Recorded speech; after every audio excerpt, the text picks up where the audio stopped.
Hello बच्चों, कैसे हैं। उम्मीद करता हूँ आप बहुत अच्छे होंगे। आपके अपने YouTube channel maths lover UP योद्धा में आपका बहुत बहुत स्वागत है। बहुत बहुत धन्यवाद इतना प्यार और आशीर्वाद देने के लिए। लगातार आप वीडियो को बहुत अच्छे से देख रहे हैं, इसके लिए मैं आपको बहुत दिल से धन्यवाद देता हूँ। और लगातार आप वीडियो को ऐसे देखते रहेंगे तो आपके जीवन में बहुत सारी सफलताएँ हासिल होंगी, जिसके लिए आप लगातार अच्छे तरीके से वीडियो देख रहे हैं। और वीडियो के साथ साथ मैं एक चीज़ आज आपको और बता देना चाहता हूँ कि वीडियो को आप एकदम अच्छे से देख के उसको कॉपी में नोट करिएगा। कॉपी में नोट करके जब उसको आप दोबारा देख के फिर से पढ़ेंगे तो यह वीडियो आपके लिए बहुत ही लाभदायक होगा। केवल अगर आप सोचेंगे कि एक बार हम देख के वीडियो और हमको सब कुछ आ जाए, तो ऐसा संभव नहीं है। आप वीडियो को एक बार देखें, फिर बुक रफ में लिखें, फिर देखें, फिर रफ में लिखें। अगर आप ऐसा करते हैं तो यह वीडियो आपके लिए बहुत ही अच्छा होगा। और मैं आज आपको एकदम नए और इंटरेस्टेड टॉपिक की तरफ लेके चलता हूं, जिसका नाम है रेखा और कोण, जो क्लास 9th में यूक्लिड परिचय के बाद है। यूक्लिड परिचय का मैंने भी एक वीडियो बनाया है, उसी से रिलेटेड यह वीडियो है। और ये रेखा और कोण का बहुत इंटरेस्टेड टॉपिक है, जो कि सेकंड मैथ में आता है। मैं एक एक करके एकदम बेसिक तरीके से इसको मैं समझाऊँगा। केवल आप वीडियो के अंत तक बने रहेंगे तो चीज़ें आपको समझ में आएंगी। चलिए मैं सीधे आपको ग्रीन बोर्ड पे लेके चलता हूं और शुरुआत करता हूं। ध्यान दीजिए, लिखा है रेखा और कोण। मैंने कुछ पॉइंट्स नोट किए हैं, उस पॉइंट को मैं आपको बताता हूं।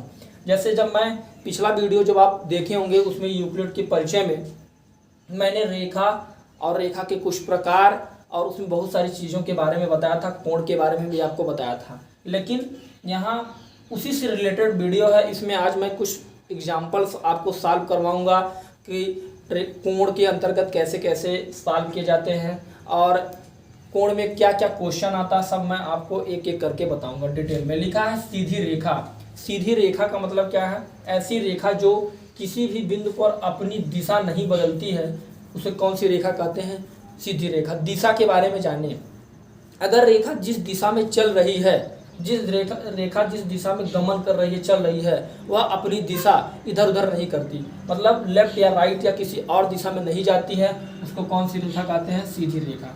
अब रेखा के मैंने प्रकार बताया था यूक्लिड के परिचय में, फिर से आज मैं रिपीट कर दे रहा हूँ। रेखा के जो प्रकार होता है उसमें कौन कौन सी रेखा होती हैं? सीधी रेखा, तिर्यक रेखा, प्रच्छेदी रेखा, बहुत सारी रेखाएं होती हैं। वक्र रेखा, तिरछी रेखा, बहुत सारी रेखाएं होती हैं। उसके बारे में मैं आपको बता दिया हूँ। चलिए आज मैं बताता हूँ आपको। फिर अगला टॉपिक है कोण। कोण क्या कहता है? कोण का डिफिनीशन मैंने यूक्लिड के परिचय में बताया है, फिर से एक बार आप रिपीट आपको करवा दे रहा हूँ। कोण दो रेखाखंडों के झुकाव को क्या कहते हैं? कोण कहते हैं। दो रेखाखंडों के झुकाव को कोण कहते हैं। कोण के प्रकार मैंने लिखा है। न्यून कोण क्या होता है? ऐसा कोण मतलब जो 0 अंश से अधिक हो और 90 अंश से कम हो। ध्यान से सुनिए, 0 अंश से अधिक हो और 90 अंश से कम के कोण को कौन सा कोण कहते हैं? न्यून कोण कहते हैं। फिर बात आती है समकोण की। समकोण क्या है? ऐसा कोण जिसका मान कितने अंश होता है? 90 अंश होता है, वह कौन सा कोण होता है? समकोण होता है। अधिक कोण जो 90 अंश से अधिक होता है और 180 अंश से कम होता है। फिर बात आती है पूरक कोण की। इसका यूज जो है रेखा और कोण में बहुत ज़्यादा किया गया है। मतलब ऐसे दो कोण जिनका योगफल कितना अंश होता है? 90 अंश होता है। अभी मैं आपको फिगर के माध्यम से ड्रा करके पूरक और समपूरक के बारे में बताऊंगा। अब पूरक कोण होता है जो दो कोणों का योग जब 90 अंश होता है, वो कौन सा कोण कहलाता है? पूरक। बात आती है समपूरक। ऐसे दो कोण जिनका योगफल 180 अंश होता है। ऐसे दो कोण जिनका योगफल कितना अंश होता है? 180 अंश होता है, वो कौन से कोण कहलाते हैं? समपूरक। चलिए मैं फिगर के माध्यम से आपको दिखा रहा हूँ, इसको मैं ड्रा कर दे रहा हूँ। मैं पूरक और समपूरक कोणों को फिगर के माध्यम से दिखा रहा हूँ कि ये कोण जब सवाल आएगा आपका तो ये आप इसको समझेंगे कैसे। एकदम बेसिक लेवल से मैं फिगर पे दिखा रहा हूँ, समझिए। जैसे मान लीजिए यही ऐसे बनता है। आपने कहा दो रेखाखंडों के झुकाव को कोण कहते हैं। मान लीजिए यही है, यहाँ ए हो गया, इस बिंदु का नाम बी, इस बिंदु का नाम सी, इस बिंदु का मान लीजिए नाम रख दिया आपने डी। आप देख रहे हैं कि एक रेखाखंड ये है, एक रेखाखंड ये, मान लीजिए एरो लगा दीजिए। फिर कह रहा है कि ऐसे दो कोणों का योग 90 अंश हो, मतलब ऐसे दो इनका जो देखिए आप यहाँ दो कोण बन के तैयार हो। पहले आप कोण का नाम सीख जाएं, कैसे आप नाम लेंगे। जब जहाँ देख रहे हैं पॉइंट पे ये मिल रहा है, जैसे ए बी सी है, तो आप देख रहे हैं जो बी पॉइंट है, बी जो बी बिंदु है हमारा, वह ए बी डी के लिए, डी बी सी के लिए एक ही है।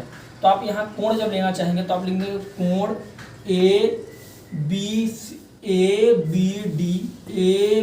डी, और दूसरा जब कोण आप लेंगे तो डी बी सी, ध्यान देंगे डी बी सी। जब भी कोण आप लेंगे तो देख रहे हैं कि जो ये मेन पॉइंट वाला जो बिंदु है बी, यह दोनों में देख रहे हैं, दोनों अक्षरों में क्या है, बीच में है। इसका मतलब जो कोण हम लेते हैं वह अक्षर हमेशा कौन सा कहाँ रहेगा, बीच में रहेगा। जैसे आप इसको लिख सकते हैं सी बी डी, इसको ऐसे भी लिख सकते हैं कोण सी बी डी, और फिर इसको लिख सकते हैं अगला कोण डी बी ए।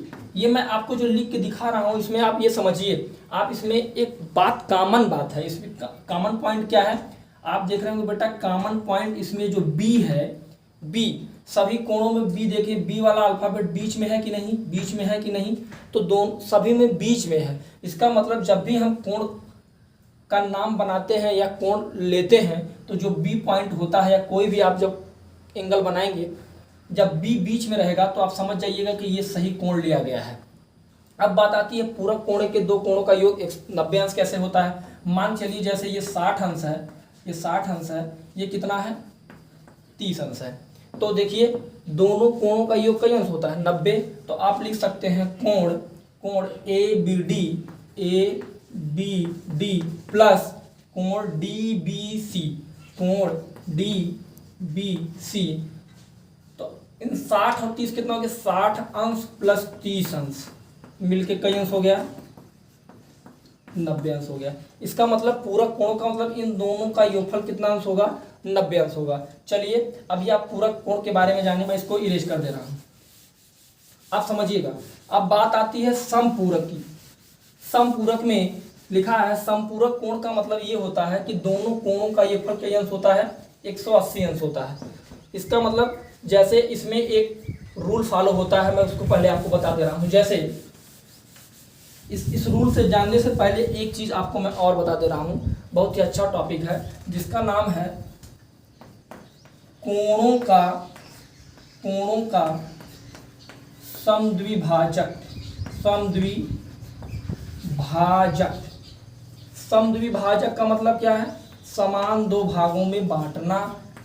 समान दो भागों में बांटना चाहे जैसे कहें, जैसे एक कोई कोण है, ध्यान दीजिएगा, इसको मैं दो भागों में बांट दिया, इसका नाम मैंने रखा ए, इसका नाम मैंने रखा बी, इसका नाम सी, इसका नाम डी।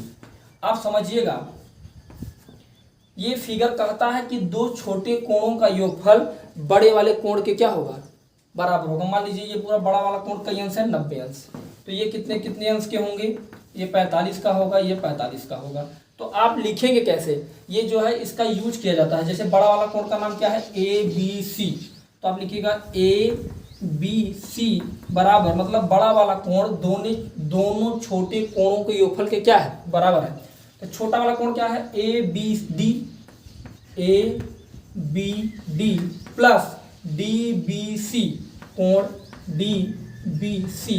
तो आप मान चाहे रख के देख लीजिए, तो बड़ा वाला कोण ये ए बी सी का मान कितने अंश है, ये 90 अंश का कोण है। कितने अंश का कोण है, 90 अंश का। और ए बी डी का मान कितना है, 45, और डी बी सी का मान कितना है, 45। तो आप यहाँ देख पा रहे होंगे, इसको मैं मिटा दे रहा हूँ संपूरक वाला, या आप यहाँ देख पा रहे होंगे कि यह 90 अंश के बराबर हो जाएगा।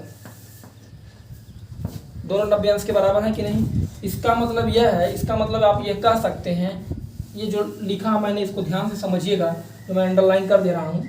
इसका मतलब यह है कि बड़ा वाला जो कोण है दोनों छोटे कोणों के योगफल के क्या होता है, बराबर होता है। ये किसमें आता है, कोणों का समद्विभाजक। किसमें आता है, कोणों का समद्विभाजक। समद्विभाजक का मतलब होता है समान भागों में बांटना, उसी को क्या कहते हैं, समद्विभाजक। चलिए अब मैं आपको एक और पॉइंट बता रहा हूँ, उसको ध्यान से समझिएगा। जैसे उसका भी यूज रेखा और कोण में बहुत किया गया है। जैसे है रैखिक युग्म अभिगृहित। और जो ये मैं आपको रैखिक युग्म अवगृहीत बता रहा हूँ, यह संपूरक कोण के अंतर्गत ही काम करता है। कि मतलब दो कोणों का योगफल कितना अंश होना चाहिए, 180 अंश होना चाहिए। चलिए देखिए, ये कहता है जब किसी रेखा, ध्यान दीजिएगा, केवल समझिए ध्यान से बस, जब किसी रेखा या रेखाखंड के ऊपर, जब किसी रेखा या रेखाखंड के ऊपर तथा नीचे कोई किरण खड़ी हो या बनी हो, या देख रहे हैं ऊपर एक किरण खड़ी है, मान लीजिए मैं नीचे भी किरण कर दे रहा हूँ, तो जब किसी रेखा या रेखाखंड के ऊपर तथा नीचे एक किरण खड़ी हो, इस प्रकार बने दोनों कोणों का मान, मान लीजिए ये x अंश है, ये y अंश है, और यहाँ कर दे रहे हैं हम a अंश, यहाँ b अंश, कह रहा है इस प्रकार बने दोनों कोणों का मान कितना अंश होता है, 180 अंश होता है। तो आप लिख सकते हैं x प्लस वाई बराबर 180 अंश, और यहाँ लिख सकते हैं a प्लस बी बराबर 180 अंश। समझिएगा, यह रैखिक युग्म अवगृहीत के नियम का पालन करता है। मतलब इन दोनों कोणों का मान कितना अंश होगा, इन दोनों कोणों का मान 180 अंश होगा, x प्लस वाई। और हाँ समझिए, यहाँ मैंने लिखा x प्लस वाई बराबर 180 अंश, और यहाँ लिखा मैंने a प्लस बी बराबर 180 अंश। समझिएगा, रैखिक युग्म अवगृहीत का मतलब क्या होता है, ऐसे दो आसन्न कोणों का योगफल कितना अंश होता है, 180 अंश होता है। ऐसे दो आसन्न कोणों का योगफल कितना अंश होता है, 180 अंश। अब आप ये समझिएगा, जैसे कभी कभी फिगर में मैं मान लीजिए इस फिगर को इरेज कर दे रहा हूँ, कभी कभी इस पर बहुत सारे क्वेश्चन बनते हैं। अब मैं एक एक क्वेश्चन आपको थोड़ा थोड़ा करके समझा रहा हूँ। जैसे मान लीजिए यह ऐसे क्वेश्चन यही है आपका, समझिएगा। मान लीजिए आप इसका मान दे दीजिएगा, मान लीजिए इसका मान दे दिया 60 अंश, और यहाँ दे दिया x अंश, पूछेगा x का मान बताइए, तो आप लगाएंगे क्या, आप यहाँ तुरंत समझ लीजिए कि ऐसी मतलब किसी रेखा या रेखाखंड के ऊपर कोई किरण खड़ी हो तो उसका मान कितना अंश होता है, उसका मान कितना अंश होता है, 180 अंश। जैसे x प्लस 60 बराबर कितना लिख सकते हैं आप, 180 अंश लिख सकते हैं। x बराबर 180 माइनस 60 अंश, तो x बराबर कितना अंश आ गया, 120 अंश आ गया। तो यह किस नियम के आधार पर आता है, तो इसको आप आगे लिख सकते हैं, आगे लिख सकते हैं रैखिक युग्म अवगृहीत से, रैखिक युग्म अवगृहीत के माध्यम से इसका मान आप निकाल सकते हैं। और यह किसी भी तरह, किसी भी फिगर में आ सकता है, कहीं भी आ सकता है, किस तरह भी आ सकता है। अब मान लीजिए इस तरह का एक फिगर हो, मान लीजिए एक फिगर ऐसे मैं आपको ड्रा करके दिखा रहा हूँ, ऐसे हो, ऐसे हो मान लीजिए। अब यहाँ दे दिया जाए a अंश और यहाँ दे दिया जाए 40 अंश, तब आपसे पूछेगा a का मान क्या होगा, तो रूल आप वही लगाएंगे, a प्लस 40 अंश बराबर 180, a बराबर 180 माइनस 40, और a बराबर कितना घटा देंगे तो कितना आ जाएगा, 140 अंश। इसका मतलब फिगर किसी भी रोटेट में दे सकता है, कैसे भी दे सकता है, सीधा भी हो सकता है, उल्टा भी हो सकता है, तिरछा भी हो सकता है। अगर किसी भी तरह चाहे जिस मोमेंट में हो, आप भयभीत नहीं होना है आपको। आप समझ लीजिएगा कि यहाँ रैखिक युग्म अवगृहीत का पालन किया गया है। चलिए मैं इसको इरेज करके थोड़ा सा और आपको इसी फिगर को समझाता हूँ। जैसे आपने कहा सर, आपके दिमाग में आ रहा होगा कि सर यहाँ केवल एक ही किरण खड़ी है। अगर मान लीजिए कोई रेखा, अगर रेखा या रेखाखंड है, मान लीजिए रेखा या रेखाखंड ऐसे दिया गया हो, और आपके दिमाग में आ रहा हो कि सर यहाँ दो या दो से कई सारी किरणें खड़ी हों, तब मान क्या होगा, तब भी मान वही होगा सबका। मान लीजिए यहाँ एक एंगल बन रहा है, दो एंगल बन रहा है, तीन एंगल बन रहा है। अब आप सोच रहे हैं कि सर इसका मान कैसे निकालेंगे। मान लीजिए इसका मान 40 हो, इसका 20 हो, और यहाँ x अंश का मान दे दिया गया हो, तब आपके दिमाग में होगा कि सर इसको कैसे करेंगे। तो उसको भी करने का सेम वही तरीका है। आप लिख सकते हैं 40 अंश प्लस x प्लस 20 अंश बराबर क्या लिख सकते हैं, 180 लिख सकते हैं। तो 40 20 60 अंश प्लस x बराबर 180, x बराबर 180 माइनस 60, x बराबर क्या लिख सकते हैं, 120 अंश। इसका मतलब यह किसी रेखा या रेखाखंड के ऊपर, किसी रेखा या रेखाखंड के ऊपर एक दो या तीन कितने भी किरणें अगर खड़ी हो तो सब रैखिक युग्म, यहाँ आप लिख सकते हैं, यहाँ आप लिख सकते हैं रैखिक युग्म अवगृहीत के माध्यम से, रैखिक युग्म अवगृहीत के माध्यम से x की वैल्यू आप निकाल सकते हैं। और अब इसमें एक चीज़ और मैं आपको यूक्लिड के परिचय में बताया था, उसको मैं इसमें फिर से रिपीट कर दे रहा हूँ। मैंने कहा था कि जब दो समांतर रेखाओं को ऐसे, मैंने कहा था जब दो, एक यल है मान लीजिए समांतर रेखा, एक यम समांतर रेखा है, मैंने कहा था इसका नाम रख दे रहे हैं यन। मैंने कहा था जब दो समांतर रेखाओं को एक तिर्यक रेखा काटती है तो संगत कोण, एकांतर कोण और शीर्षाभिमुख कोण क्या होते हैं, बराबर होते हैं। अब संगत, एकांतर, शीर्षाभिमुख कोण के बारे में भी जाने। अगर संगत कोण बराबर होते हैं तो संगत कोण का मान भी बराबर होगा, एकांतर कोण बराबर होंगे तो एकांतर कोण का मान भी बराबर होगा। तो अब मैं यह आपका मान लीजिए रेखा और कोण का पार्ट 1 वीडियो है, जब मैं पार्ट 2 बनाऊंगा उसमें मैं प्रश्नावली के कुछ सवाल लेके और संगत, एकांतर और शीर्षाभिमुख पर एकदम बेसिक स्तर से आपको बताऊंगा और अच्छे से समझाऊंगा। बहुत बहुत धन्यवाद। आज के वीडियो में इतना ही। Thank you.